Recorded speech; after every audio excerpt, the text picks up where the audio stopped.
So యూజువల్గా కంటిన్యూస్గా కూర్చొని చేస్తున్నప్పుడు వెన్నుపూసలో ఏమన్నా మార్పులు వస్తాయా? నమస్తే, నేను మీ doctor Sudheer, doctor care homeopathy senior consultant, Kukatpally branch. యూజువల్గా ఎముక అన్నది ఎక్కడ ఉండి మనం ఎక్కువ జాగ్రత్తలు తీసుకోకుండా వేర్ అండ్ టేర్ కంటిన్యూస్గా రిగరస్గా మనం వాడినప్పుడు అవి అరుగుదలకి గురై లక్షణాలు కంపల్సరీగా మనకి ఇబ్బందికరంగా ఉంటాయి.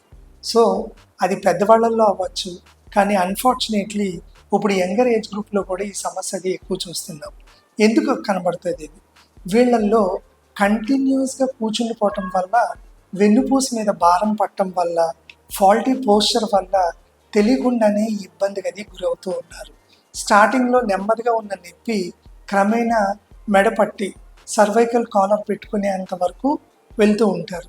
చాలామంది ఇది పెట్టుకోకుండానే ఇబ్బందిగా ఉంటుంది, నన్ను చూసి నవ్వుతారు అన్న ఒక కాంప్లెక్స్లోకి వెళ్ళి వదిలేసి అలాగే కష్టపడి ల్యాప్టాప్ దగ్గర కొన్ని గంటలు కూర్చుండిపోయి లేవకుండా ఉన్నప్పుడు ఉన్న సిట్యుయేషన్ ఇంకా వర్స్ అవుతుందే కానీ రెడ్యూస్ అవ్వదు.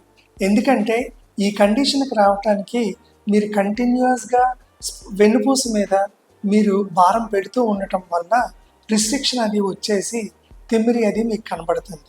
సో కంపల్సరీగా ఫాల్టీ పోస్చర్ ఫస్ట్ కారణం మనకి నర్వ్ కంప్రెస్ అది అవటానికి.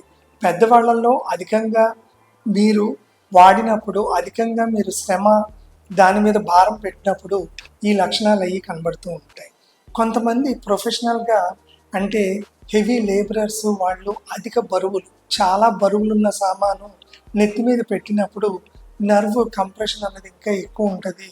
ఎప్పుడైతే డిస్క్స్ మధ్యన మీకున్న స్పాంజ్ గట్టిపడుతుందో లేకపోతే హర్నియేట్ అవుతుందో ఆటోమేటిక్గా దీని సివియారిటీ ఆఫ్ సిమ్టమ్స్ ఇంకా ఎక్కువ అవుతూ ఉంటాయి. ఆపరేషన్ అది లేకుండా లక్షణాలు బట్టి డాక్టర్ కేర్ హోమియోపతిలో కాన్స్టిట్యూషనల్ ట్రీట్మెంట్ ద్వారా మీకు శాశ్వత పరిష్కారం అది లభిస్తూ ఉంటుంది. నమస్తే.